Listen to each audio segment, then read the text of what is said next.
The Fantasy Football Universe is back. I am SC Romero here with my guy Jeremy Shulman and Jesse Moeller of the FFU. We are down our one guy, but as you know, we're here to bring you some great content in the Fantasy Football Universe. Come join in on the universe as we get our tweets out. We're on Blue Sky, we're on Instagram, we're on Twitch, we're on YouTube, everywhere. Just go find us, type in the Fantasy Football Universe. You will see us. We are here. But it is playoff push time, gentlemen. And what is a good playoff push without some controversy going on? You know, there's a lot of things going on coast to coast with some controversy. We're going to get into those details. But before we get it, I'm going to ask you, how y'all doing, guys? Yeah, chilling. You know, it's late. We got new lighting in the dining room. I got people over. I got to keep my voice down. I'm bathed in a yellow light, you know, which does wonders for I don't know who gives a shit. But the real point here is we are down a man. We are down Aaron, but everybody is down this week. IR going crazy. We're going to talk all about the ridiculous quarterback situation and what the hell else to do in this apocalypse. Yeah, it's a lot of fun. We were just talking about quarterbacks off screen, and I was like, oh boy, we got new quarterbacks potentially in New York, San Francisco, both New York teams, San Francisco, just all sorts of chaos. So yeah, I was excited going to the show that we're talking about. I was like, ooh, not so excited to talk about quarterbacks. Kind of gross. Gross. It's week 12, baby. I'm hyped. We're making that playoff push. So I'm ready to power my teams to a championship, or at least act like I'm powering my teams to a championship. I mean, as y'all know, though, the universe is wide and vast, right? We have the Milky Way universe, which is what planet Earth is on. That's where we're at. But there's tons of universes in the fantasy football one, which means you have to be able to jump. You know, you have to go through your black holes, if you will, and get to the next spot to get your quarterbacks, which leads us into our first topic, the quarterback controversy, coast to coast. Jesse, you hit it on that point. New York. I mean, let's start with the Giants because they're 2-8. They have a great wide receiver. We thought maybe if Daniel Jones got that would be key. He's had his games for fantasy relevancy, but for actual, like the Giants, it hasn't been enough, right? They're 2-8. They're heading towards the top pick potentially in the draft. So there's some quarterbacks here that in the draft that, you know, they could try to target. Rumor is they're looking at Shedeur as well. But, you know, you have other ones, Cam Ward. You even talk about Jackson Dart. Anyways, that's a whole other topic. But they moved on. They said they benched him, which was like, all right, we saw this coming. Then they moved him down to third string because they're like, you have an injury clause in there. We don't want to risk it. Then they moved him down to fourth string. And then he comes down and says, yo, I just want to be released. Like, I don't even want to be here. You know, Daniel Jones has been a stand-up character.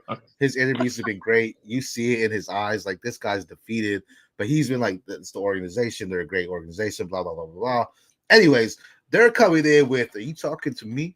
You know, the pizza man himself, Mr. Italiano, Tommy DeVito coming in. You know, his agent, I don't know if it was really his agent, but agent on the how, you know, the top hat, stuff like that coming in like, hey, yo, you got to give my guy some money or we're coming after you. Shawnee. You know, so let's talk about that, though, the Giant controversy. I mean, what are y'all's thoughts on Tommy DeVito? Are y'all starting him? Is he someone y'all added on the waivers? Is he someone that's even like, if you need the quarterback, are you trusting him in this playoff push right now? Jeremy, what are your thoughts here? Man, Shawnee Stallano over here in the pinstriped fedora meeting the Pope, ridiculous, agent for Tommy DeVito. Yeah, I picked up Tommy DeVito in a few spots. They have an amazing schedule. That's really what I'm after. I was after that with Daniel Jones all along.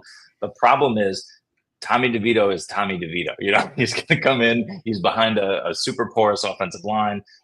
He's got the weapons, but Malik Neighbors is now banged up. Theo Johnson is still a rookie. You know, so it's really difficult for anyone, including Daniel Jones, who's like an okay NFL quarterback, certainly not good. But Tommy DeVito is not that. They're what everyone is saying, I'm totally buying into the fact that they're trying to sell seats and get something out of this season while tanking. Drew Lock had an interview the other day, and he was like downtrodden and depressed about his situation. He's like, it just is what it is. I've been second string all season. I have my questions too. But, Tommy DeVito, am I starting him? If I have to. Do I want to? No. Right. It's definitely a crapshoot. Jesse? Yeah, it's not great. His agent, Sean Stallano, I think, said he called him. He knows Tommy DeVito's a brand, and he knows that. But his focus is on winning games for the Giants. And I'm like, yeah, I love how you're pumping this guy up. Tommy Cutlets. I mean, that's the perfect game for New York, right? Because everybody loves him. But what he did last year is he cost them a top quarterback. So maybe we don't go into Tommy Cutlets again. I don't know, New York. Maybe go to your third string, make it work. Yeah, he's interesting. Well, the more fun fact I found about this is like Saquon Barkley last year with DeVito, his numbers took a dramatic hit across the board. Like his usage dramatically dropped because DeVito is such a mobile quarterback and a scrambler, and the offense just was not as good. So my thought process is, yeah, Tyrone Tracy to the moon. And now I'm kind of looking at these games like, I don't know. I don't know how I feel about Tyrone Tracy. So I was excited, but then I kind of dug into a little bit more, and I was like, oh, Saquon's numbers were nowhere near what they were when they were with Daniel Jones. So it's going to be intriguing to see how that offense moves going forward. And you can talk about this with San Francisco, but obviously that system and everything's set up much more similar to Minnesota, right? Like everything's in place, and they have the talent. New York, it's like the ghost of Blake Neighbors going on one leg. You have a rookie tight end. You have Darius Slayton, who's everyone references. That's a bit over 800 yards. It's just, yeah, it's not fun. But picking up any of these guys, I went waiver hunting for Tyrod Taylor in Superflex leagues. All these backups, I'm going to roster them in dynasty leagues, right? So if anybody's available, you pick them up, see if you can flip them. If not, if you need them in a pinch, you can play them because DeVito had a really good game last year against the Giants, against the Commanders. He had like 23 fantasy points. So in bad matchups, he can get you there, but the floor is 0 because there's potential for turnovers on top of it too. Yeah, for sure. I do want to say, Scott, I do see your question here. We are going to get to it once we talk about these quarterbacks here. Appreciate you tapping in with us, Scott, enjoying the universe. Everyone joining, don't forget to like, comment, subscribe. Know when we're going live. We have shows throughout the week that go live, even recordings to help you dominate your fantasy football leagues, especially in these crucial times of the fantasy football playoff push. Before we go on to the other New York team, though, a lot of people, you see it on X, you see it elsewhere. Daniel Jones is a backup quarterback. All right, I could see that. But do y'all think Daniel Jones starts at quarterback again? No, you don't have to say team specifically, but knowing what quarterbacks are out there and what teams are out there that need quarterbacks, a lot of guys prefer going with a vet, that understands the game at least. And you can say what you want about Daniel Jones and what he can do and understand the game, how he doesn't necessarily slow it down, all the crazy stuff that he's done. But do you think he starts again somewhere else? Like, does he get an opportunity somewhere else, or do you think his time as a starter is done and he's just a backup the rest of his life? Jesse? Oh, yeah. Yes, I think he's going to start somewhere. They're going to give him an opportunity similar to Justin Fields, like you see this. Like we talked about with Aaron Rodgers, and I'm thinking, like, why would a team even invest in Aaron Rodgers? It's just because the talent is there. And, he's a top 6 overall pick back in 2018 draft, I think it was. So someone's going to give him a shot. Now, if you're like San Francisco or you're the Cowboys or any one of these teams that's still a contender, you might as well just bring him in, see what he has, right? Because you're dealing with Brandon Allen and Cooper Rush as your starting quarterbacks, and they're not good. And I know McCarthy and all them were like, oh, we don't need a quarterback. I'm like, dude, bro, shut up. You need a quarterback, right? So it's worth at least kicking the tires on these guys because you see what Sam Darnold's doing this year in Minnesota. He's had a pretty good year, right? So it's potential. I think he's going to be on a team, and they're going to give him a chance at least this year, if not going into next year on a team where they pick him up for a minimum, see how it goes. Would be my assumption. Jerry, I saw you shaking your head before that, so you're opposite thinking. I think he gets a chance. Do I think he will become a starter? No, I think he's on this. Jesse's hit the nail on the head. He's a Justin Fields. He's even a slightly better version of Mac Jones. He's going to get to a team. He's going to be given the number 2 role with a chance to get the number 1 role. I just don't think he's going to take advantage of that chance. But we're not super impressed, SC, right, with the college crop at the moment. There's only a couple of guys, and they might need time as well.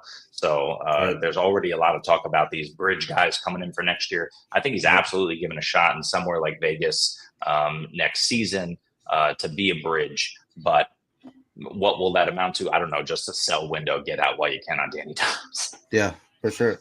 One team that brought it to me, I mean, Jesse, I like your thought of San Francisco because that's a system place, right? Any quarterback that goes, I mean, people love Brock Purdy. Put any quarterback there, they're going to thrive, especially when their weapons are healthy, right? You just got to dish it out 2 yards to CMC and let him do it. Let Deebo Samuel get the ball. Let Ayuk get the Kittle. All those guys just dish it out. It's a system place. So if Daniel Jones goes there, yeah, that's your time to sell right there because especially if he goes out there and balls while Purdy's out, Purdy's still on the rookie contract, if I'm not mistaken. So this is that contract year where it's like get that extension Daniel Jones comes in their balls and they could sign him for less than what they could give Purdy for a possible maximum just because he's been there since the rookie year and done great things.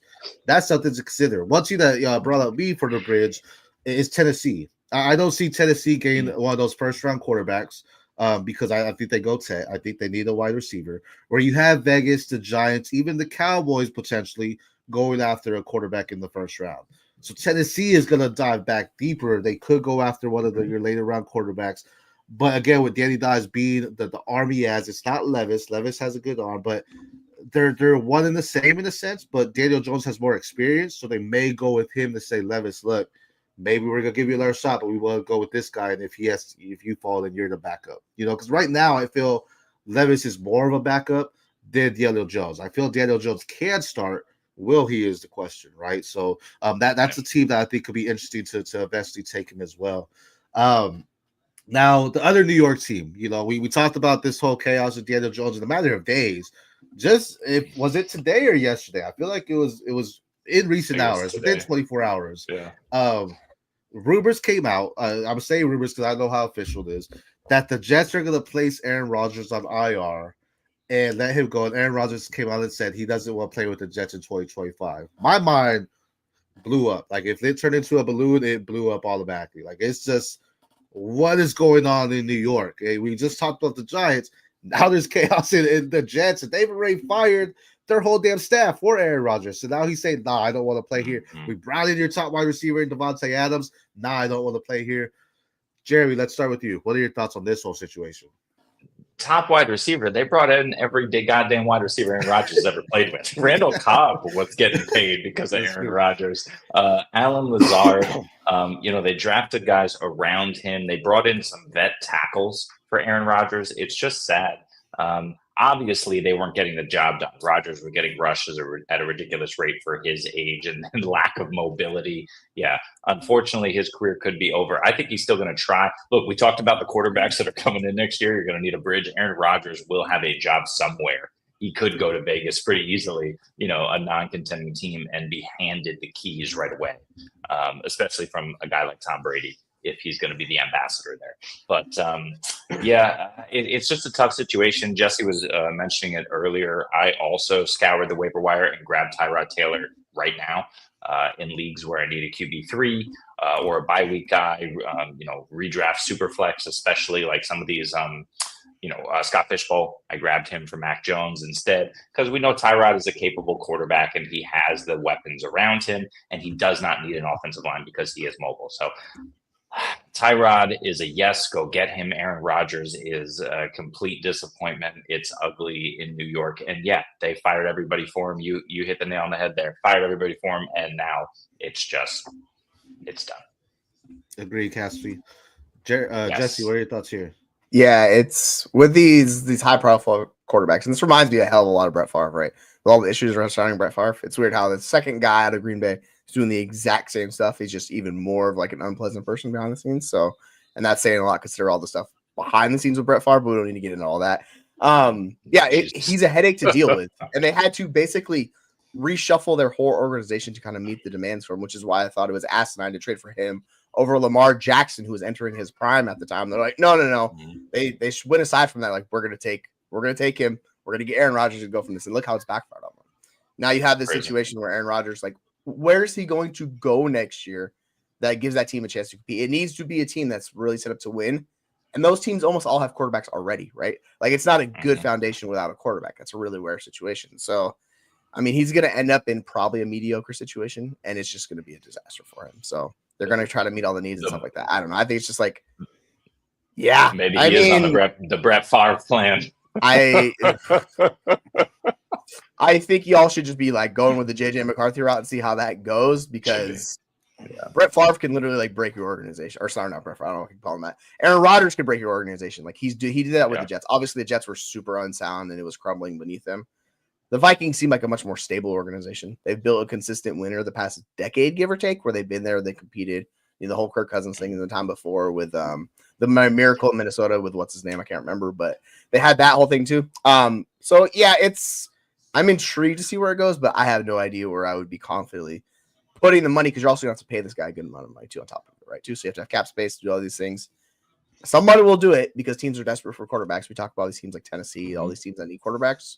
But yeah, don't be surprised if that team it falls apart with Rodgers because he's now nowhere near the level of play he was before. That's the biggest deal on top of it too. He's just not that good of a quarterback as well. So all these things are working against him. If I was a competitive team, I would just let someone else get him. Yeah, I don't think. I mean, with Aaron Rodgers, don't get me wrong. You could argue the GOAT argument for him, right? Just with the way he's done, his accolades, what he does on the field. But it seems the past few years, it's more locker room stuff that comes in. I mean, he's again, even with like Garrett Wilson, like he's bringing in guys like it's like I want my team. It's like, bro, but you have players there. Like, well, you didn't need Devontae Adams. Just feed Garrett Wilson. That's what you need to do. You have Tyler Conklin there. You know what I mean? You have Breece Hall. You have probably arguably the best running back room when you think about Breece Hall. Then you go about Abidi Conlon. Then you even talk about Braylon Allen. Like, you don't need those guys. Just teach your young guys there. But he doesn't want to do that. He wants to win with the vets that he knows, which is, I get it. But it's like, man, you're just hurting yourself and shooting yourself in the foot there. And I like this whole idea about the Vikings because we're going to go, as I mentioned, coast-to-coast quarterback controversy going on. Let's talk about Minnesota. Sam Darnold, a former number 1 overall pick, he's played himself into a new contract, right? Or do you think if he stayed with Minnesota, or Jesse, you brought up stay with the JJM experience, so does that mean Sam Darnold's gone? And again, we talked about teams earlier that needed quarterback. He's played into that role where it's like the Geno Smith, the Baker Mayfields, where it's like, all right, we're going to go out there and extend you now. What are your thoughts on Sam Darnold? Like, is he someone that you can trust moving forward, or is this just a one-and-done season? Jerry, what are your thoughts? Sam Darnold, I have Sam Darnold on a lot of dynasty teams because I picked him up early in the offseason or even late last season and just grabbed him. He's been super serviceable. I have not been disappointed with Sam Darnold. In the NFL, they have not been disappointed with Sam Darnold, but there's a few things to consider. Number one, he's in Minnesota in probably his perfect situation. We've seen him elsewhere. I don't know it's as much that Sam Darnold has grown as it is that Kevin O'Connell is the guy that's able to get enough out of Darnold. We talk about these system quarterbacks, in the Kyle Shanahan system, the Kevin O'Connell system. It seems to be a similar situation. We saw Josh Dobbs come in there and light it up for a couple of weeks as well last year. So that's number one. Number two, for Sam Darnold to stay in Minnesota, that terrifies me. I think it makes Sam Darnold a nice super flex play, but it has absolutely capped the ceiling of Justin Jefferson. Those long bombs have not been there for him.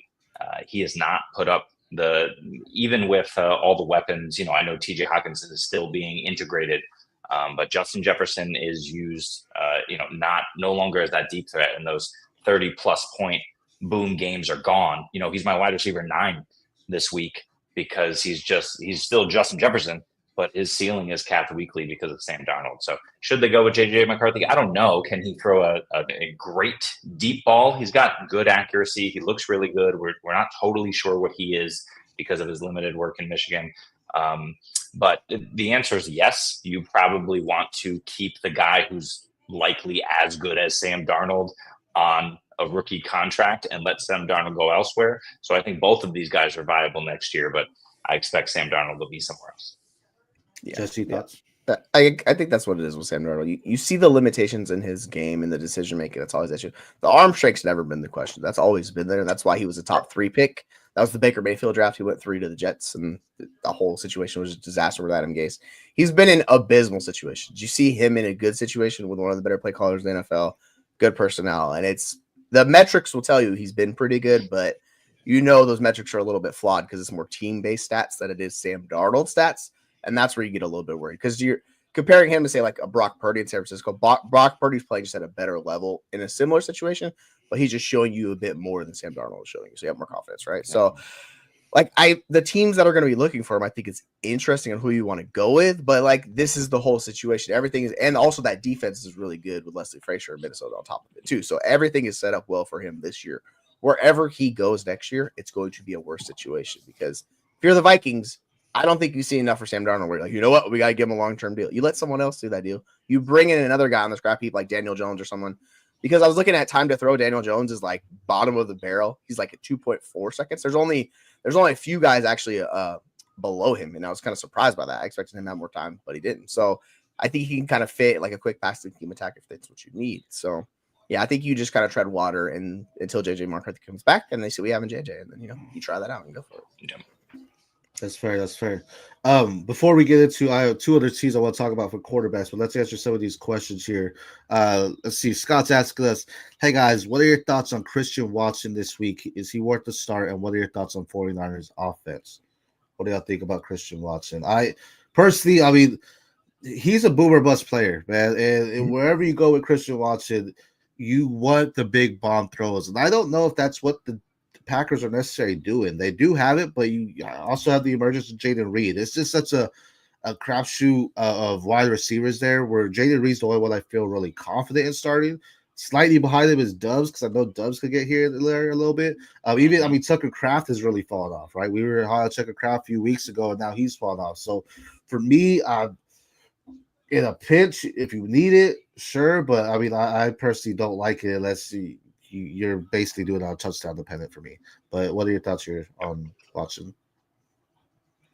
I've always liked him, right? He's kind of been my guy. If you look from week 6 on, he's been the highest scoring wide receiver on a points per game basis for the Green Bay Packers. So I know we really like Jaden Reed. I think he's still a really good player, but he's not a high-end target earner. And then this comes to Chris Washington. He's leading the team in targets since week 6. So it's like, dude, I mean, I'm going to keep going with it and fire it up until it kind of does not work. But it's super boom bust. He's a flex play for me this week. But yeah, if you need that upside shot, take the shot this week. I think he's more than worth it. He's proven that he's a good NFL player. Yeah. Different thoughts, Jeremy? The other part of that question is what seals it for me and why I'm not so confident in Christian Watson, because, what do we expect from Brandon Allen, the 49ers quarterback on the other side of the football against Green Bay this week? His last meaningful games were in 2020 for I don't even know what team, but he didn't finish very well. He had one game against Houston where he went 29 for 37, 371 and 2. I feel like he was an ex-Dallas player. I don't know who the hell I was playing for, but that was his one and only game in the NFL where he went off. I just don't, and that was 4 years ago. I don't trust it. He's going to dump the ball down to Christian McCaffrey as much as he possibly can. Can he get the ball to Jennings? Maybe. Kittle, hopefully he plays, but we'll see. So, I think you expect San Francisco's production to be down. Green Bay's defense is fine. But as a result, I don't think you're going to see a ton of over-the-top shots to Watson. You kind of want him to get that volume so he can convert it into a 4 for 150 line or whatever it was that he had last week. So, I will fade Watson this week. That's fair. Tre'Davious Ward is out for San Fran. And that whole thing with Brandon Allen, I mean, that's crazy too. I mean, Purdy, again, in that contract year where we could see, I guess, if it really is a system, right? CFC's still there. This should be a start CFC type of week because they're probably going to feed him heavily. But I really like George Kittle, right? He's the guy that could kind of get underneath for them too. So if he's healthy and going, that's someone that you can start there for them as well. Leading into something Lex here, Scott actually talks about another team I want to say. Can any of us throw a football because Cowboys need a quarterback? I played linebacker in high school, so I am more on the defensive side. But they came out and said, we believe our quarterbacks are the best ones. We're not going to go after them. This is after Daniel Jones and stuff. Jesse, you mentioned, in the green room that you tweet out, this is what they said about the running backs. And guess what? Your running backs are not better than any of the free agents you could have grabbed. Mm-hmm. So what are our thoughts here? Is Dak Prescott a Dallas Cowboy next year? They paid him. There's a lot of things going towards, hey, we're going to bring in both the primes and Daddy Prime and then Shedeur. What are y'all's thoughts here with the Cowboys quarterbacks? Is Dak Prescott safe? Are you trusting Cooper Rush? I know y'all liked him last week against Houston, but what are your thoughts here, Jeremy? Yeah. Jerry Jones and Steven and whoever else are blinded by the light that is coming in through the window of the Dallas Cowboys Stadium. It's really sad situation. No. Is Cooper Rush better than anyone else? No, he sucks, but he's at least capable of getting there. And he's got a great receiver in CeeDee Lamb. Ferguson tends to work open. They have a decent scheme for getting him open as well. Turpin kind of came alive. He's a nice speedster. If they can get him the ball, they can move the chains a little bit. All of that said, no, I mean, they'd be better served seeing if they can get anything out of Trey Lance in the back half of the season. and doing what the Giants are doing and tanking for picks instead of Cooper Rush accidentally winning them a game here, which is also still unlikely. Jesse, different thoughts or same thoughts there with the Cowboys? Yeah, I mean it's similar. You know what you're getting out of Cooper Rush. It's these backup quarterbacks that are clearly not starter levels. They can give you a week here or there, but it does crumble at a certain point because they can only do so much. They can't make all the reads. A lot of these backups will hyper target their wide receiver ones, and this is why I kind of like CeeDee Lamb still, because they'll hyper target him because he's like, why make a read to 2 and 3 when I can just go straight to CeeDee Lamb? It doesn't make sense. I'm not reading the field. I'm Cooper Rush. I know what I'm doing here. So here, CeeDee Lamb, here's another ball. Take it. Like, that's kind of the thought process, and this was the whole thing with DeAndre Hopkins for years with Houston, where he would have these backup quarterbacks who just hyper target the hell out of him and get 150 targets. You'd be okay with it. So, yeah, for like CeeDee Lamb, it's fine. It's a lower ceiling, but the floor's fine. But for him in general, you know what you're getting. Like they're going to be bottom of the barrel projected scoring points each week with Cooper Rush, just because that's just is what it is. Like that team's not good right now. So, unlike Minnesota, that team has a lot of holes, and you're seeing it play out. Do you think? I mean, are we saying Dak's safe though? I mean, they signed him, so he should be. But I know, I mean, McCarthy might not even be there, and I feel if they're wanting to bring in Prime's going to be like, "Hey, we're grabbing my son. Like, we're not doing this, right?" So, do you think that's a whole different Pandora's box to open up, or do you think that's like a reality? Like, it's actually probably going to happen there? I just don't know how they do it because it's $150 million dead cap hit next year, which is massive, and they already have a ton of holes. Like, so that would just limit their team as it is. So I don't know how you make that work. But we've seen teams move off of Russell Wilson. Obviously, it was not as much, but we'll see this play out with Deshaun Watson. If the Browns move off of Deshaun Watson, then anything's possible, right? So, It's true. yeah, I think he's going to be locked in there for the next few years. They should just rebuild around Dak. You know what you have. He's not old. He's good still. Like, you can win with him. So it just seems like you're opening up, like you talked about Pandora's box with Dion and all that fun stuff. It's no thank you. Let Dion go somewhere else. Take us out somewhere else. Just go there. Okay. And I forget who posted it. There was a clip where it was Dak versus mystery quarterback, and they lined up the stats, and they were pretty equal. And the mystery quarterback ended up being Patrick Mahomes. So they're basically the exact same statistical quarterback, with the exception of, obviously Patrick Mahomes has dominated in the playoffs and won two Super Bowls in the process. Yeah. Coaching. I mean, that's been a thing for the Cowboys too, is they haven't had the proper coach there for them. I mean, McCarthy, don't get me wrong, he did good things. Was it McCarthy or was it Aaron Rodgers? So it's a lot of things where the coaching has been an issue. Lance, I mean, I know people want to talk about Lance. I was never in on Lance. I mean, same reason I was never in on Christian Watson. You have your North Dakota State guys. They dominated against North Dakota State level talent. It wasn't like top tier.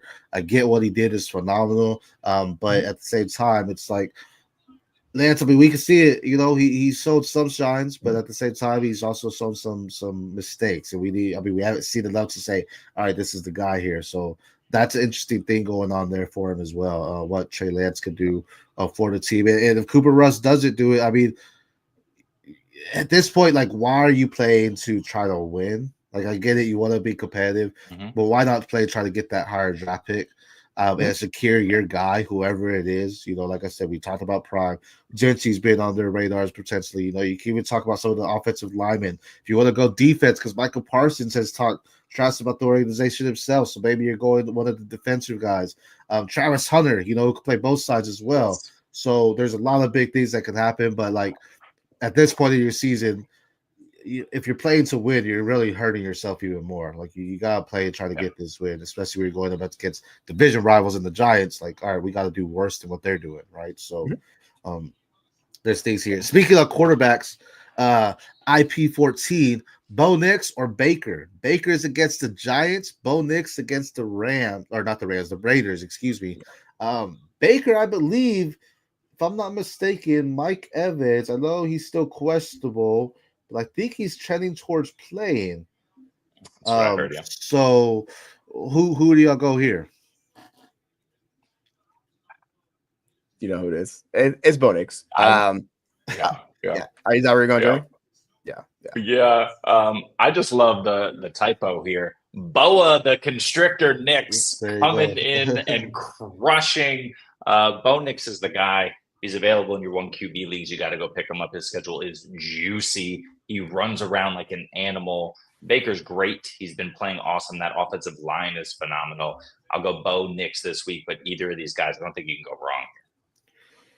Yeah, like and like particularly with the Raiders defense, they're missing some corners. Like it's pretty much a shit show there right now. So you want to fire up Bo Nix. The schedule's been really juicy, and like since week 6, he's over 20 points per game scoring. So yeah, I get it. Like we might get Mike Evans back, he might be limited. I just don't want to deal with that. Baker's been incredible this year, but Bo Nix is just fancy points. Like they're near the league leaders in plays run. Like the pace of play, all the stuff is good for him to produce, and Vegas can't stop anybody. They're not stopping Bo Nix. So.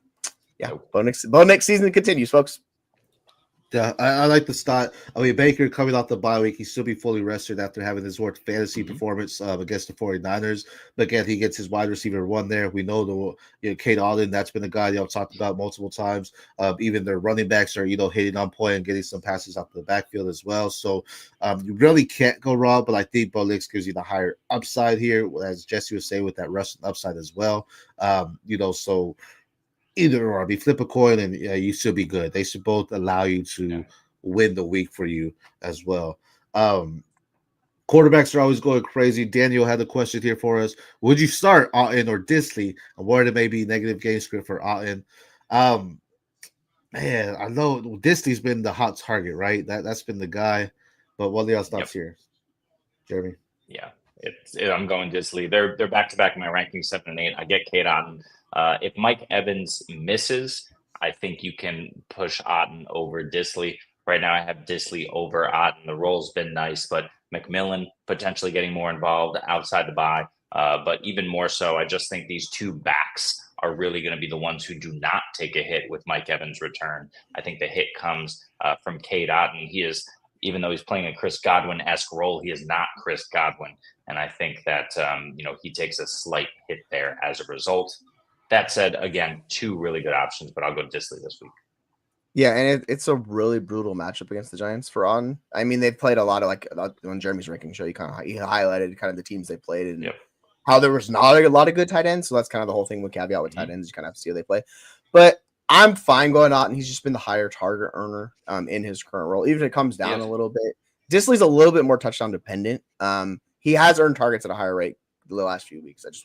I kind of am just a little bit not as bullish as I am on Otten. So I'll go Otten. But yeah, you could definitely go Disley if you want to, like Jeremy started. I think he's a really, really good play, and he's a locked in top 12 tight end. Yeah.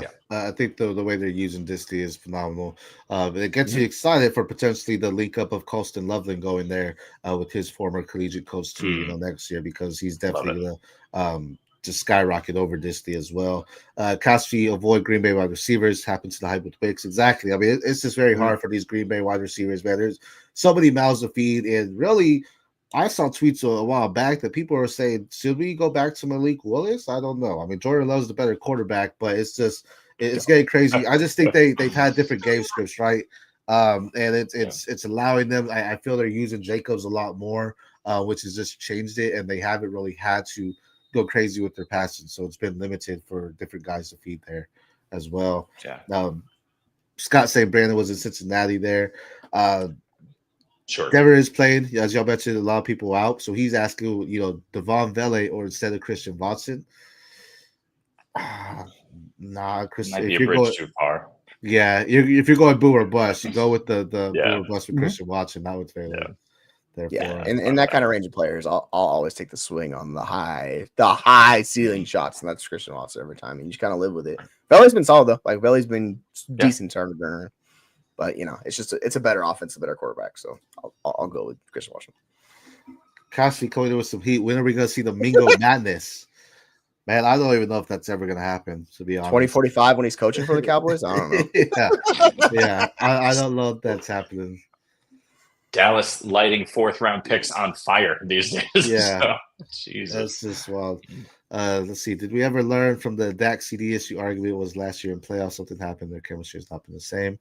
I think it comes down to coaching, man. I think the coaching is just we've been saying it for years. At least I have, man. Jerry Jones needs to not be involved. Like he is just not. You're an old head, man, and the way the game is going, you have no business being here. Run the business, not the team. He's running the team and the business.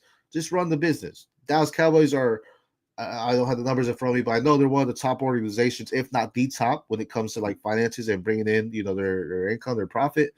But run that, man. Continue to make it whatever you want to do to build it, but get your hands out of the team. Let these coaches do it. Until that happens, it's going to be the same kind of chaos we're going to see, and they're going to point it out to players, but we know who the real problem is. Yeah.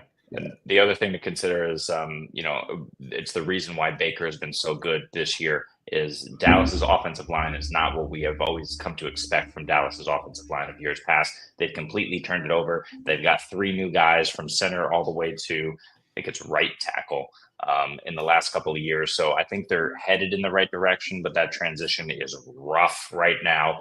Dak was getting pressured a ton.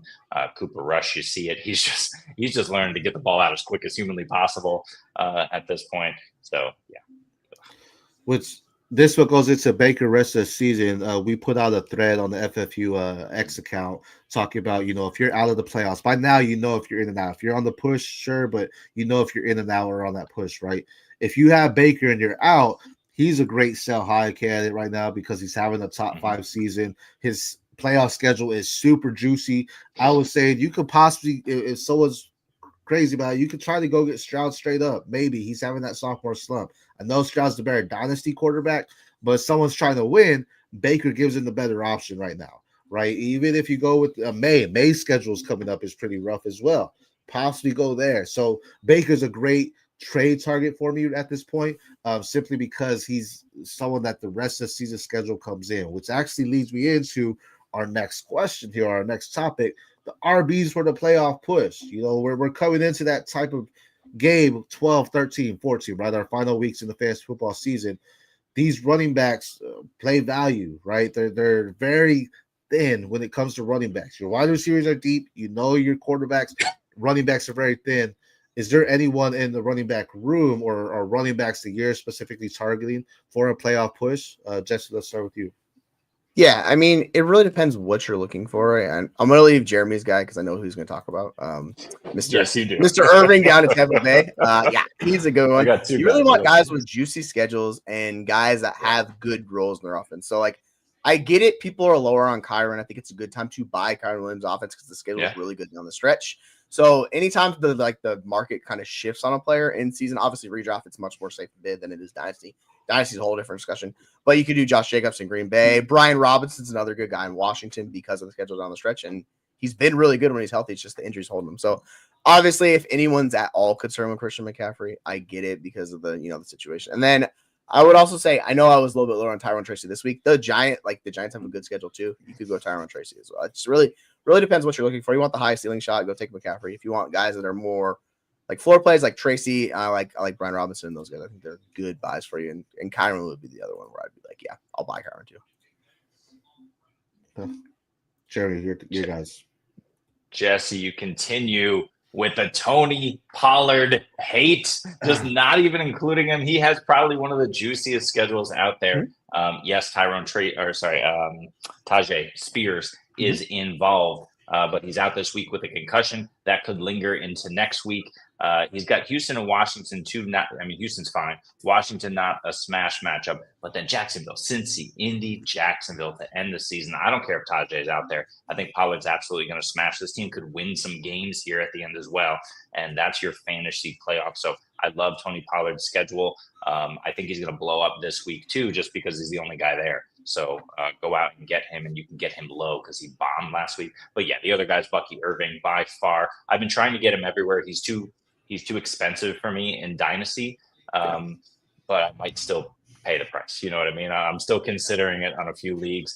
I think it's both of those guys, but because Tampa's schedule is so juicy, which is what Cashby mentioned earlier, because that schedule is so juicy, I think it aligns more to Bucky than anyone else. I think it's going to be, they're going to run the ball. Rashad White's been getting there on receiving touchdowns more than anything. So I think he's fine, but he's more high-end flex. I think Bucky is your high-end RB2 pushing RB1 weekly here. And that's the guy I want more than anything else. And you can pay up. And Jesse, you were talking about Brian Robinson. I mean, he's someone that's of value because he gets to work. But if you're looking for a potential guy that can help you in the running back room, his backup, Austin Eckler, is actually doing well too. So and that's someone you could get for cheaper than what you could get Brian Robinson. So go out there and try that out. Again, you know, a lot of people, they look at trades, you're like, man, they're not going to accept this. The worst trade ever is the one you don't send, right? Go ahead and send it out. You never know what these guys are doing. If they come back and say, girl, this is horrible, hey, man, I'm shooting my shot. I never know. Maybe you're on a different planet, in a different universe, so you're thinking differently, right? So here you go. So go out there and try it out. You never know what's going to happen, especially in these times of the playoff push.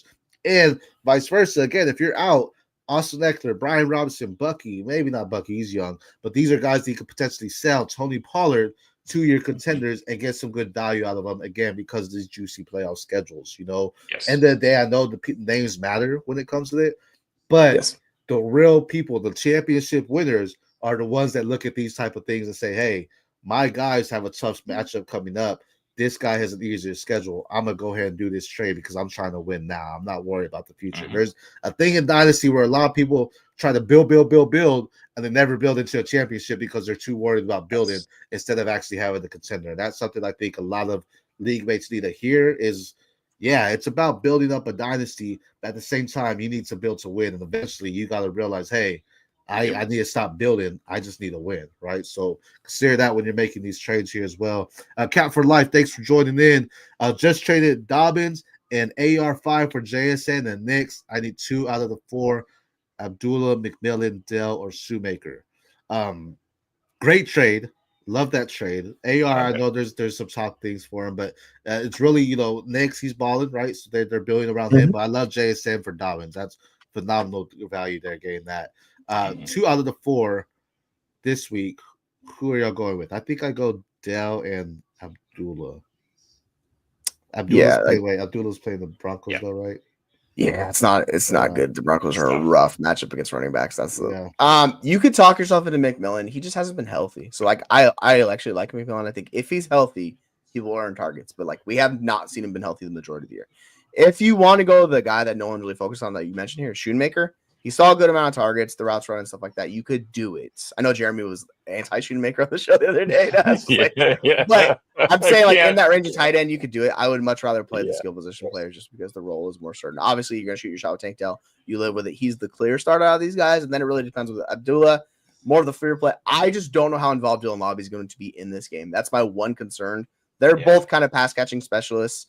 Neither one's really a big bulking back. They kind of play a similar role. So I don't know how this game's going to shake out for these two guys. So I don't mind taking a shot in the backfield. I think McMillan's role is much safer. So I would go Dylan McMillan, and I would just roll with those two guys. Yeah, and actually I think about it too. Dill's playing Titans, right? So I don't like that matchup. So I'm not staying matchup, Yeah. The one thing I'll say about Shoemaker is, yes, he had a good game last week, but you know who else had a good game? Brevin Spanford. These guys are capping each other. I know there's not a lot else going on here because Cooper Rush is keeping it close to the vest. He's looking for those tight ends out in the flat more often than not. But Brevin Spanford was 4 for 42 on 5 targets. So capping the upside, even though Shoemaker had doubled the targets last week. I get it. He's out. He's out there, so he's going to be blocking a ton. Therefore, he's getting more routes. I get it. But, yeah, I'm going Del McMillan for sure. Abdullah, if those other two guys are out. Well, this was a juicy question. Jeffrey, welcome to the show. Welcome to the universe. Don't forget to like, comment, subscribe, guys. If you are watching, we go live different times during the week to answer all your questions here. But he says, I picked up Westbrook-Akine. Great pickup. Vele, okay. I'm flexing both of them. I have Debo, Hawkinson, and Andrews on the bench. I'm starting Disley at tight end. Should I switch up my flexes or keep those guys on my bench? Yeah, switch them up. Yeah, this is a huge upside here, man. But these, like, you're benching guys that have the juice, right? So don't play Andrews though. You don't want to play Andrews right now. That situation is a disaster for him. So I'm with Jeremy. I want Devo on the field. You could do Hawkinson as flex if you want to flex him over those guys, and I probably would actually. And I'd roll with Disley at tight end. Houston, first of all, Will Anderson's probably going to be back this week. That's a big boon to their pass rush, but their pass rush was already good for the last couple of weeks with him off the field. And I just think when you're talking about these lesser guys, especially like Will Levis, who just does whatever the hell he wants when he's like being sacked and just chucking it, Westbrook-Akine, he's a good NFL wide receiver. He's just, he'll have a boom game. He already had it. I'm not chasing those points, especially against Houston. They have good corners as well. So, yeah, that's fair. That's fair. Yeah, Westbrook Akiti, I mean, he's scored, I'm pretty sure in the last 5 weeks, he's scored at least in 4 of them. So, they do look at him. But last week, he had 110, 111 yards, but a lot of those came off of 98-yard touchdowns. So, I always look at those kind of things too. When you see those yards and he, 2 receptions, figure out why. And again, a lot of it wasn't like 50-50 split. It was like, it was more 90-10. So, think about that. Malik Willis.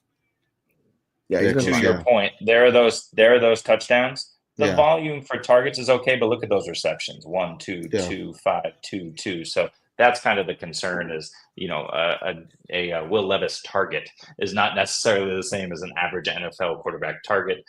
So he's not catching 50% of those, and then he's just been lucky converting them into touchdowns. It's nice they're looking at him in the red zone, but like you said, 90-yard tutty last week. So. Yeah, he's not coming off the field, which is nice. He's running basically every route for them, but he's not a target earner. Like, it's a bad offense. He's not a target earner. I think he's very much a floor play, I would say. Debo. Scott had a good point here about very careful with CD tomorrow based on injury. Potential blowout could be very underwhelming. At this point, though, in the playoffs, he's someone, right, that like CD, again, that name, he's a guy that could get it. It's hard to take him off your starting lineup, right? Even regardless of who the quarterback is. I mean, he's a top wide receiver. So, I mean, if you're benching him, let's just say for a Westbrook Akini because you like the matchup better, whatever it may be. Let's say for Jacoby Myers, like, you're still hesitant, right? And when it comes to these questions, for me, I always ask myself, will I be more upset if I bench him and he goes off, or I start him and he doesn't? You know what I mean? Like, it's one of those kind of situations. The CD's one of them where I'd be more upset if I bench him and he goes off because you don't really take him out of your lineup. If he's on the field, you're starting him. But what are your thoughts here on CD? I mean, are you hesitant starting him this week? And if so, who are some wide receivers or flexes that you're going around for? No. I get it. He's seen double-digit targets in every game when Cooper Rush has been on the field. He's what we call an incredibly high floor play. This is like the Keenan Allen of years past, right? Like, the ceiling might not be there where he's going to put up 30 points in the game, but he got 18 last week. He can give you double digits. He falls in that kind of that mid-range wide receiver too. Now he's going to get the volume. That's what we're chasing. The wide receivers, there's nothing more important than targets. That's the most important thing for them. CD Lamb is earning an insane amount of targets in offense. So I get it. Yeah. It could be underwhelming, but like, worst case, he gives you 10 points. He might get up to 20. It's just the ceiling's not there anymore, which sucks unless he finds the end zone. But I'm really not worried about CD Lamb. It's a really good matchup also because he plays the slot corner of Washington, and their slot corner is not good. So I think CD should be just fine. And I'm fading the crap out of CD this week. He's my wide receiver 14 and in half PPR. And you know what he did last week? He was the wide receiver 14 and half PPR. So 8 for 93 on 12 targets. So yeah, he's just he's not a high-end wide receiver 1 anymore. He could get there with a touchdown and a nice day. But you're expecting high-end wide receiver 2, back-end wide receiver 1 production. Love it. Yeah, in a sense, you start these guys. There's guys that you can bet, that you can argue it, but there's guys like top guys, start them, match up regardless. It's like, they get fed. Go ahead and get it to them. Patrick, thanks for joining the universe. He says he has hurt Saquon, Bijan, Tracy, Hunt, DJ Moore, Neighbors, BTJ, and D-Hop. A solid team, but he traded Saquon and D-Hop for Nico Collins and Cup. He's 2 in the league. How you feeling about that? Love it. I mean, I like it. I think this is one of those trades where this is putting your big boy pants on. A lot of people are afraid to trade someone like Saquon, an RB1, and they don't make these type of moves. And in the end, I feel this actually helps you. You have Bijan, you have Tracy, you have Hunt. I mean, Pacheco could come back, so maybe you're stuck with Bijan and Tracy. But even then, you got Nico, who's a wide receiver 1 rest away, as long as he's healthy with Stroud. Cup is feasting. Cup's great too. So I love this trade because you got rid of 2 vets for your younger guy. I'm not sure if this is dynasty or not, but I love these type of trades. These are the big boy type of trades. People that aren't afraid to sell their top guys for even top talent as well. But what are y'all's thoughts here, Jeremy? Yeah, Nico Collins is interesting. I mean, he was only the wide receiver 46 last week, 4 for 54. But the first play of the game, he got like an 80-yard touchdown pass called back on a stupid penalty. So he should have been up there with a massive day. Instead, it was Joe Mixon. That's fine. There's going to be Joe Mixon days. Joe Mixon's fine. But yeah, the schedule's so juicy. I love Nico rest of the way. Cup, super undervalued still. I think some of that is age, some of that is Puka. But Puka and Cup coexist. And in most games, they're both going to be fine. Will Kyron get back into the fold here? I don't know. So far, he hasn't since they've both been active. So I would bet on Cup over Kyron most weeks in terms of getting there if there's an issue of can everybody eat. That said, Saquon, I'm a little concerned about on contending teams trading elite RB1s. Because the injuries just come for those guys, especially late in the season. You never know what's going to happen. And you want as many running backs as possible to buff it against that. But the value's there on this trade. So I don't hate it. You're light at RB, but, go win a ship and it won't matter. Yeah, 100%. Like, Cup's a locked in, like, top 12-ish wide receiver. The thing with D-Hop is he's just a downgrade in that offense. It's just not as good, right? So if Nico is who we think Nico is, who's top 3 wide receiver, which is how I view him, like then see Saquon, Nico is a fine trade, and then you get an upgrade. So yeah, I'm totally fine with this deal. This leads us into Quincy. Thanks for joining the universe today. Would you trade away CMC for Bijan? This can't be a dynasty question because that's 100% yes. So redraft. I think I would. I would do it in redraft right now too. What y'all's thoughts? Not bad. Hurts my heart. It's not a bad idea. It's not a bad idea, especially with the upcoming schedule being so nice. Washington in week 17 isn't scary for Bijan Robinson, but that's at least a slight concern. That said, CMC's schedule is not nice, and it's certainly not as nice as Bijan's. CMC is going to get there. Would I make the move? Yeah, probably. Mm-hmm. Yeah, like Bijan's been really good this year. He hasn't been the RB1, but he's been a solid RB1 for you. So you just remove the risk with CMC in that offense because that Atlanta offense is still good. So I think that what you're doing is you're solidifying, and you're more than likely to probably get similar production out of these two because CMC is going to fall down a little bit, but he's still just going to be so much work for CMC. So yeah, you're just removing risk, and I think that's the way to go. So yeah, I would do it. It sucks because I love him myself with CMC. He's like my favorite player all time. But yeah, I would make this move. Detroit in week 17 for CMC. Yeah, I don't like that. Cassie, interesting question here. Why Irving and not White? And with Cohen saying he wants Tucker involved, I want to see Tucker involved before just words come out. And with White Irving and not White, I think you can start both of them. I think both of them are impact players at this point. So I think it's more so just we love Irving because what he's done as a rookie, but we go with both of them. I don't have one significantly higher over the other one. I think they both have juicy matchups. They're on the same team, obviously. So let me give it to you. 6, 3, and 7 targets for Rachaad White over the last month. He's converted that into 4 receiving touchdowns. That's not sustainable. 4 receiving touchdowns in a month is ridiculous. He also got one in on the ground. He's getting the work. He's getting the work in the passing game. I don't expect that to drastically change, although Mike Evans is coming back. I think it comes from Cade Otton's pocket primarily, but we don't know. Could come from Rachaad White's pocket. So I think there's a lot of risk here as well. If that volume goes down, yeah, he's still going to get the receiving yards. The question is he's still going to get in the end zone as much as he's been. And if Tucker's being worked in, and if Bucky continues to progress, and these cupcake matchups that they have down the stretch where they likely won't need to pass the ball as much, those are all the reasons why I prefer Bucky. It's just I think like Rachaad White's role is a little bit safer, I think, because he's still running over 50% of routes. He's getting 60% of snaps. Like, he's going to be on the field. He's just not the sexy option. It's similar to Detroit with Gibbs and David Montgomery. Montgomery's not the sexy option, but you can start both of those guys, right? It's kind of the same thing. People just, the last 2 years with Rachaad White, he's been super inefficient on the ground. People are holding that against him. But you look this year, like, he's been a lot better rusher, and both those guys have been good because the offense line's improved. So, yeah, like, I like Rachaad White, too. Like, if I have them, I'm playing both. They're both at mid-level RB2s. Yes. Yeah. feel that. Just put that up there. Appreciate you liking and subscribing here, Cassie. Again, join Thank you, us. sir. We have a start sit show coming on Sundays as well. Every Sunday about an hour before kickoff, I answer all your starts and all your sit questions to make sure you have the right lineup for you going into the week. Jason, welcome to the universe. Joining in from X. Jawan Jennings, DJ Moore, Javonte at Flex and half PPR. Who are we going with here? If y'all have those answers off the top, let me know. I'm looking at the matchups here. Well, it was clearly Jennings before the injury. Yeah, I was just gonna say we have to down. I was gonna throw it to you, Jesse. We have to downgrade Jennings, right? Yeah, we do. We have to knock him down.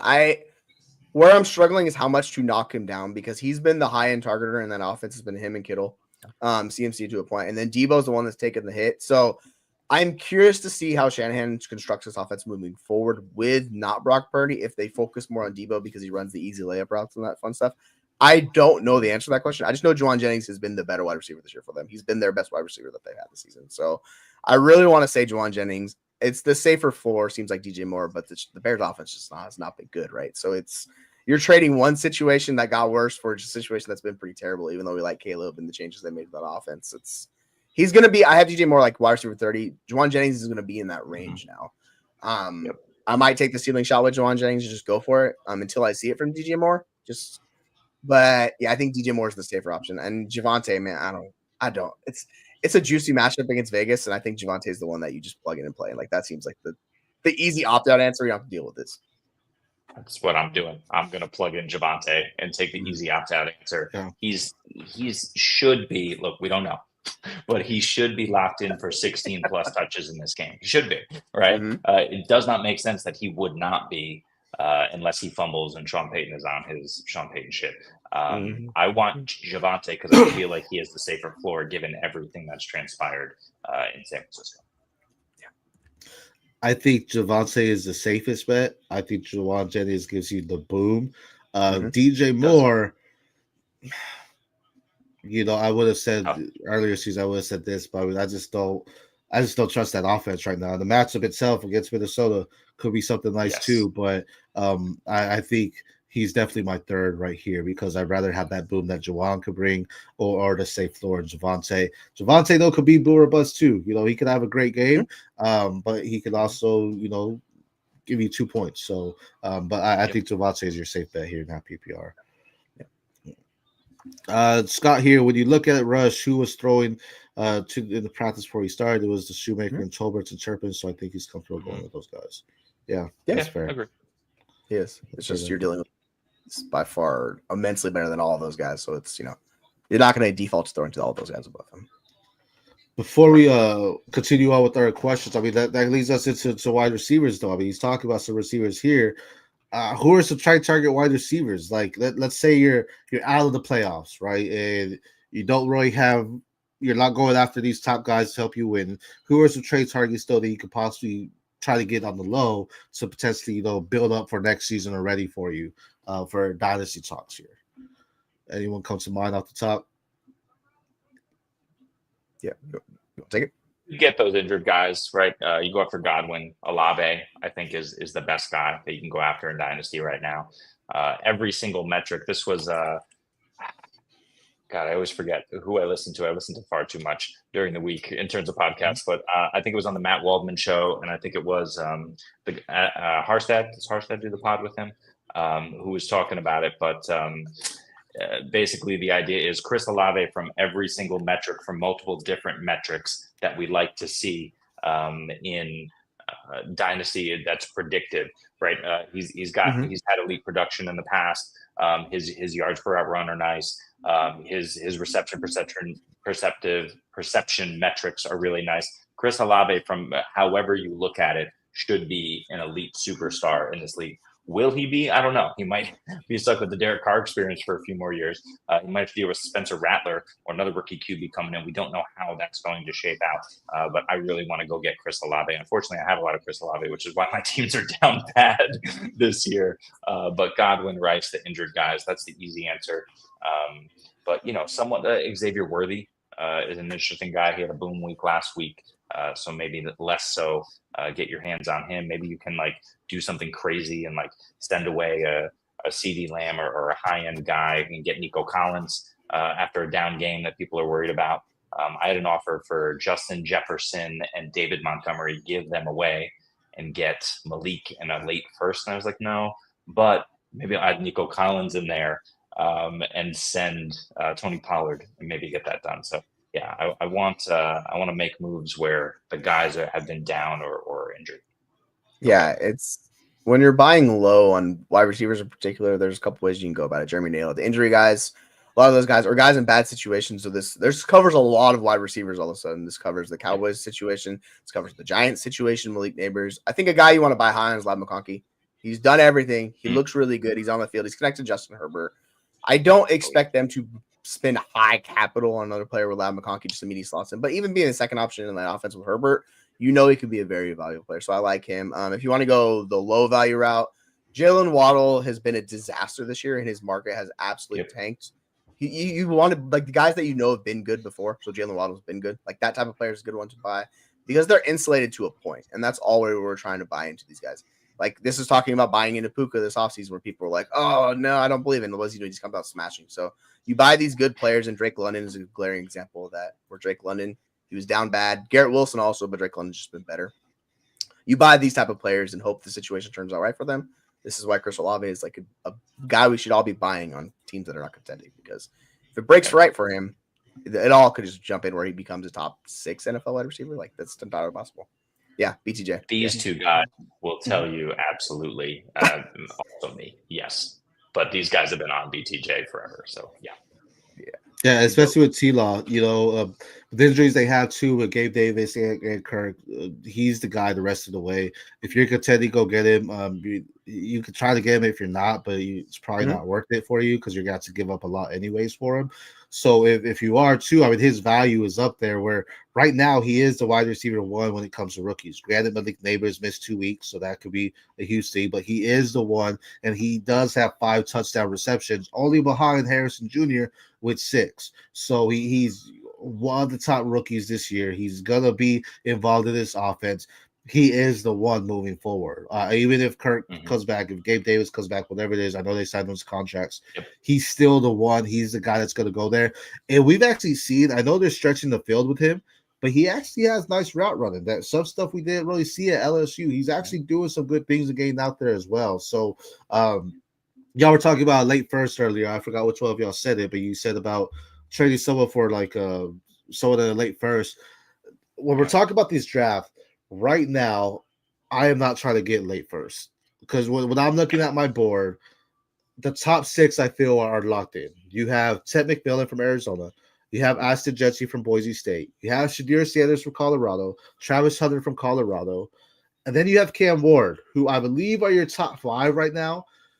Then it gets kind of slippery because you're looking at a wide receiver running backs. The running backs are very deep, but draft capital is going to play a huge factor in that and where they go as well. There are a lot of teams that need it, but do they plug in right away for it, right? So right now, if you're getting a first-round pick, you get one of those early ones for your guys if you're not contending. These late rounds, it's hard right now. This class is nice.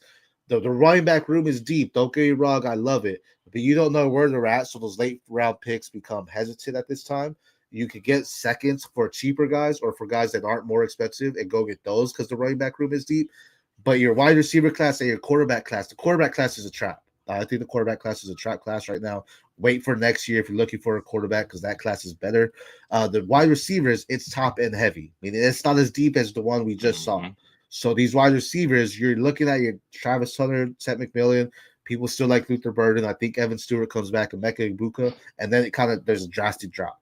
So be hesitant when you're making these moves for these first round picks and these later picks because it's not gonna be what we saw this year. I got BTJ just about every single draft I was in at the 111, 112 back end of the draft, and we just said he's a wide receiver 1 for the rookies. So think about that when you're looking at it. Don't just be, oh, this is our first round pick. It's money. It's not as money as we think right now because it's a kind of a tighter class when it comes to it. So Scott Cole's asking, is there a guy here we're starting that we would normally start that we would have a hesitation for? I think this kind of goes into Jeffrey's question here when he was asking us about Debo and Hawkinson. Like, it's worrisome, But at the same time, these are guys that like you have to start. Like you mentioned Westbrook Akina and Deuce Valley. The floor for them is way lower than the floor for Debo and Hawkinson, and that's what you got to think of, right? So if you're thinking about what's the minimum Debo and Hawkinson could get, or what's the minimum Nikhil Westbrook Akina and Deuce Valley could give me, the minimum for Debo and Hawkinson is higher than the minimum for the other two. But what are y'all's thoughts here on the guy that y'all could possibly that y'all are hesitant to start, but y'all normally would start? Normally, after that usage that I saw from Roshan Johnson, I wouldn't hesitate, but he's playing Minnesota. I hate the matchup. It's going to be really tough sledding. His yards per carry were not good, but they clearly wanted to get him involved. DJ Moore's another one. They clearly wanted to get DJ Moore involved. We talked about that on the same team. I forget how many targets. I think it was 7, but most of whatever those targets ended up being came in those scripted first 20 plays or whatever it was. He had like 3 or 4 targets in those first plays. So they clearly want to get him the ball. They want to feature him. They want to get him more involved in the offense. I don't think it's going to really materialize into much against this defense. Yeah, I'm with you on that. For me, it's Chuba this week. Like the Chiefs are the worst matchup for fantasy running back. So if you can move off of Chuba, I'm fine not playing him this week. And they're adding in Jonathan Brooks. Even if he chips just a little bit of that volume away, like maybe if he plays 20% of snaps, takes a little bit more away, that's just what worries me. Yeah, and Miles Sanders, that's the thing, he's on injured reserve. So it really depends on how much he's going to play. You can still play him. He's going to be in that RB2, RB3 range for me. But like running backs just don't get home against the Chiefs. They give up 52 yards on the ground. That's it. And they only give up less than 30 yards receiving through the air. So Chuba's going to have to go above and beyond. I mean, he's done that a lot this year. You can do it if you need to, but he feels like a guy I'm trying to avoid this week, unfortunately. And I've liked him a lot this year. Yeah, and speaking of this trade for someone offered me Chuba Hubbard, JSN, and a 2027 first for BTJ alone, and I said no. Reason being, JSN, I know people love him. He's doing great, and it was the week before he put up 30 points in fantasy, so I kind of was like, shit, that kind of screwed me. But to your point on Chuba, I know they gave him a contract, but man, they also took the top running back in the class last year, and Jonathan Brooks. And Jonathan Brooks has been healthy with an injury he received in college. It wasn't something he received in camp. It was something in college. So he hasn't even started fully practicing for that. He has, but he's going to be on the field. They're gonna get him involved. And we've seen it time and time again where people give a massive contract to someone, and then they become irrelevant because someone comes out and plays them. And I think Brooks is the better running back. Chuba's having a phenomenal year. That's why he's a sell-out candidate, because he's been in the league for 5 years now. And it's not a wide receiver where it's your third year come out, your blowout, then you start going, right? Running backs, it's like, bro, this is your year. It's probably best to sell him because this is probably an outlier year for you, especially when they got arguably the RB1 last year. JSN in that first, good, but that first would have been a late first. So again, for the 2027 class, I wasn't really in on, or 2026, excuse me. I wasn't really in on it because, again, that's a lighter class when it comes to the wide receivers. 2027 will be your next deep wide receiver class, in my opinion. But that's something to consider when you're looking at those. I know numbers say it, but when you're looking at dynasty kind of things, you have to look, okay, is this a now or is it a future? I know JSN's young. I know the first is great. Chuba's young. But there's a lot of question marks there. DK's still there. He's still a guy. Lockett's still there. He's still a guy. The running backs are still involved in Seattle. So it really puts some hesitation again, where I know BTJ is the one there. Yeah. Sure. And then just much safer asset. This is exactly why we're saying about that Debo thing is, it's going to be something quick, to Debo, CFC, Kittle, whoever it is, Jennings too, potentially. Trevor, thanks for joining the universe. James Conner, CD, and PPR. Jerry, what do you think? It shouldn't be a question. I'm just looking up through James Conner, but it is. It shouldn't be, but it is. It's James Conner. Sucks. Real time to be alive, right? Yeah, like it's interesting with Trey Benson. He's seen more work like the last couple of weeks. He's been pushing James Conner a little bit, so I'm curious to see how much of that role he's going to hold on to, because the post-bye rookie bump's coming because they're off their bye week. So we'll see. I don't know how much role he's going to take away, but yeah, like James Conner, he feels like he gives you a chance into that upside that CD really doesn't offer right now. So yeah, I would chase it with James Conner too. Unfortunately, I don't like doing it, but you're kind of just like, ugh. And he's averaging 4 targets a game over the last 6 games. Plus, he's getting there, obviously, with the volume on the ground. I think the trade Benson cutting into his targets is a little overblown just because of how they are trying to integrate him. But I think it's still James Conner. They've been in some blowout situations. There's going to be another one, though, here in Seattle, potentially, because the Arizona defense has been awesome. I think it's a letdown game for Seattle, unfortunately, on offense. And I think it plays right into James Conner. They plays at Minnesota, though, so that's interesting. But, yeah, I mean, Conner, he's one of your top RBs right now, so I think that's something to really easily go. We know CD again is that name, but if this is your flex option, that means you have good wide receivers, good running back. So I would go James Conner. I do want to hit into this because Dan Morgan has someone on speed dial, knows what to call a sucker for sure, man. So I don't know if he's gonna be the GM next year. I think he's potentially gone. This is something interesting too. New England has a great wide receiver room to target for cheap next season. May gets better and hopefully better offensive line. They should go and get Will Johnson from LSU. Their offensive line, their tackle, they need one. The wide receiver room. I know you were heavy on Jalen Polk. I know some people were heavy on Javon Baker. Kendrick Bourne is alive and well again, though, and he's the guy that's starting to get some targets. So, what are y'all's thoughts on this comment here as far as the wide receiver room? Are you targeting any of them for next season going in? Jesse, you're Jalen Polk guy. Let's start with you. Oh, there's just egg all over my face right now with the Jalen Polk stuff. It's gone about as bad as a run out as you could possibly have for Jalen Polk. Basically, he's just been a non-factor at this point. So, looking like that pick's not going to turn out. We'll see. Their wide receiver room is not good. But I think this is the perfect wide receiver room to target. Whoever ends up going to the Patriots next year in the draft is going to get pushed up very high because it's Drake May. Drake May's a very good quarterback. He needs a wide receiver one. If they get a guy that shows us that potential, you know what I mean? Obviously, we want them to target line because they need some line help. But if you get a talented skill position player, put him there, then you know what? That guy's going to get boosted up ranking. So, I think that's a great call. I'm going to disagree with you, SC. They should. And I'm going to disagree with you from my heart and not from my brain. As a Pats fan, they should go get an offensive tackle. I want Ted. I want you to go get Ted with the top pick. I want you to bring in T. Higgins or Chris Godwin as well. And so that's why I do not really want to target this wide receiver room because we need multiple pieces. Look, Pop is good enough. Bourne is good enough, but I don't want good enough. These two rookies they drafted haven't really done a ton. I want you to go bring in two wide receivers who can make a difference. Drake May doesn't need that offensive tackle yet because he's still super mobile, right? Does he need it in general? Yes. Should they do that? Yes. Go get Ted. Make me happy. Do you? Nice. Ted will be. I think for them though, because Drake May is a young quarterback. I mean, there's young quarterbacks on the market, right? Godwin's older, but you talk about T. Higgins. I would rather them go get him, a guy that's been around and knows the system, to just say, hey, he's a plug and play, instead of bringing in a rookie that has to learn it, right? Learn the NFL. I get Ted. Some people are saying he's the 101 in the draft this year for your rookie drafts. I understand that, but you could get a potential who I think Xavier Restrepo later in the second.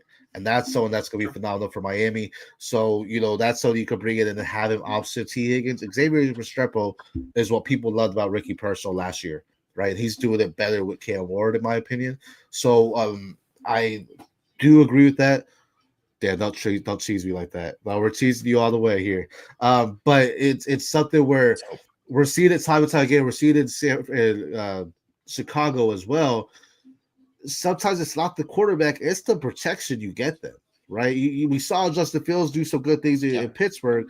If they would have just gone offensive line, just this offense in Chicago would have been a different story with Justin Fields because of the weapons. And we're seeing Caleb Williams get the wreck. He's leading the league in sacks right now. And so having that protection, we know May is their franchise. He's showing it. You have to protect them. I get that the wide receivers are diamonds. They look nice and shiny, but you have to protect them. That's the reason why I say they should go offensive line here instead, and then potentially go get it. And who's to say 2 years from now they're a bad team as well and they get Jeremiah Smith maybe, right? But those are things I look at. I think they should address the wide receiver room. Don't get me wrong, but I don't think they should do that with their top pick. I think there's other value that they can have, and you could get someone like a Higgins there. especially this question from Scott was Travis Hunter. Man, he's a two-way player. He wants to play both ways in the NFL as well. He wants to be the next Prime. Crazy. They have Christian Gonzalez. They don't need that. They need, if you are getting a wide receiver, get a true wide receiver, not your dual eligibility. And then again, if you're not, then I think you have to go offensive line. Travis Hunter, I see it. Do they have the one-on-one right now? I think they have a top 5. I know. No, They'll they be don't. the top 4, I think. When it's they're in the range. I think they're top 4. Yeah, I mean, like you guys talk about, like you could do what the Chargers did, foundational offensive lineman. You get him second round, come back. Obviously, I don't think there's going to be a Lab McConkey available to them like the Chargers did, but you go with that mindset. I mean, there's guys like Deontay Johnson who are going to be dirt cheap, who have been target earners. You could bring him in, you would upgrade. T. Higgins, you do both of those guys, and then like there's ways to make this work for Drake May. It's just however they do it, they should address it now because he's on that rookie contract. So go build it up. I'm pretty sure Calvin Ridley is a free agent as well. You talk about, so it's there's guys there that I think you can get the vets in there because that's really where they're hurting. They have a lot of rookies and they have their vet is Kendrick Bourne, right? So not hating on Kendrick Bourne, he's getting some targets there, but it's like your wide receiver was filled with young guys. Get someone that's gonna be a leader. Deontay Johnson would be fantastic. Yeah, well. I don't know how much of a leader Deontay Johnson is, but I don't know about I think he might be a locker room problem.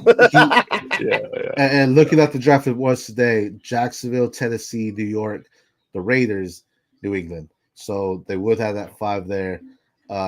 Tet, I mean, with this mock on Takeathon, it says Tet is there, and they say Cleveland goes Tet, and I think that's stupid. I don't think Cleveland goes Tet even if he's there. I just don't think that. They can't. I don't think that makes sense. Much else. Yeah. I agree.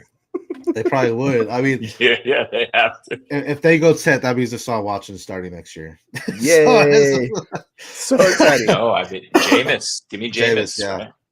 Jameis. At least it's fun. At least it's fun with Jameis. You know that. It's the opposite of fun with Deshaun. He's winning. It's just a horror story with Deshaun Watson. Could the Crafts apologize and bring Bill back? Bill, stay with the Pats or so. Leave it alone. Just let them move. We should move on. Look, the coaching staff has not been good. Mayo, I guess, is okay. Alex Van Pelt needs to go. But yeah, Bill, no. Let him go somewhere else. Let's move on. It was fun while it lasted. Yeah, Cassie, I know you said earlier that you like to subscribe. We appreciate it. If you go back to before the season, we were all in on Deontay Johnson in Carolina. We were all devastated when he went to the Ravens because it was good for half a year. It was one of those things, you look back, you're like, man, you remember the good times? You know what I mean? So, like, you remember we were drinking water from the hose, right? Yeah, that's how it was with Deontay in Carolina. Now it's just like, unfortunately, I have him on my SFB bowl just for for the juju there, just to keep him on the roster there. God, Aaron. Irony. It is irony. Thanks for joining here. It's dropping a banger in the chat, Aaron. Good work. Well done. Yeah. Guys, we hit on the quarterback controversy. We hit on RBs that y'all should target for your playoff push. Even wide receivers you should target if you're not contending. Is there anything y'all want to say here before we wrap it up for our final thoughts here? Go make the moves, man. You got like a week. For most leagues, the deadline is after next week. I would say week 13 is kind of that deadline. So go make the moves. Like, be prepared. Try to go get the guys that you want to get to make the playoff push, because now is as good as time as any. You know your team. You know if you're a contender. You know if you're a rebuilder. Go make the moves for the deadline hits, because once that deadline hits, you're stuck with your team. So go make it happen. I'm going to continue my discussion on all of Jesse's guys from the preseason. We talked about Bucky Irving, Jonathan Brooks, Miles Sanders now on IR. He's probably done for the rest of the season. After Kansas City, he gets Tampa, great. Philly, Dallas, Arizona, Tampa again. I know he's splitting with Chuba, but if he pops, Jonathan Brooks, you're not going to get him. But if you're holding him, I think you might be pretty happy. Yeah, 100%. Before we start off here, Cashy, again, thanks for commenting or subscribing to us as well. Before you guys go, what's your story? How did you guys get into this? Who are you guys? Man, we're just a group of guys that love football. We were all in different places. We found each other on X, said, hey, man, we want to talk football amongst each other. And now here we are with the fantasy football universe. That's our universe. That's what we live in.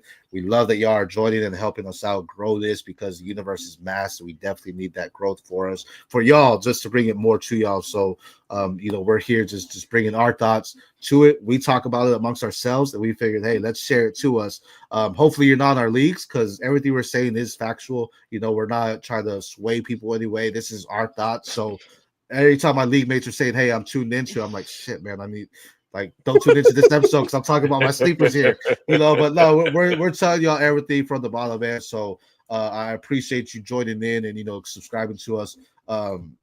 Jeremy, stop stealing Jesse's guys, man. We still left and right with our guys. You should see it. Hey, we just pass it back and forth. Yeah, it's a group effort. Just trying to win. I'm just trying you to got win. a guy, I got a guy. Yeah, oh, this guy. Exactly. But no, I mean, from everyone at the FFU, hey man, join us next tomorrow morning, an hour before kickoff. Is that what we're doing? We're gonna do noon Eastern tomorrow. Yeah, an hour before kickoffs to answer all your starts, give you all the questions about your sits going in. So tune in tomorrow for us. We'll be here live noon Eastern, as Jeremy said. But for everyone at the Fantasy Football Universe, I am SC Romero. This is Jeremy to my right. This is Jesse to his right. We are going to find this outro. Give me 1 second, and we are going to say peace.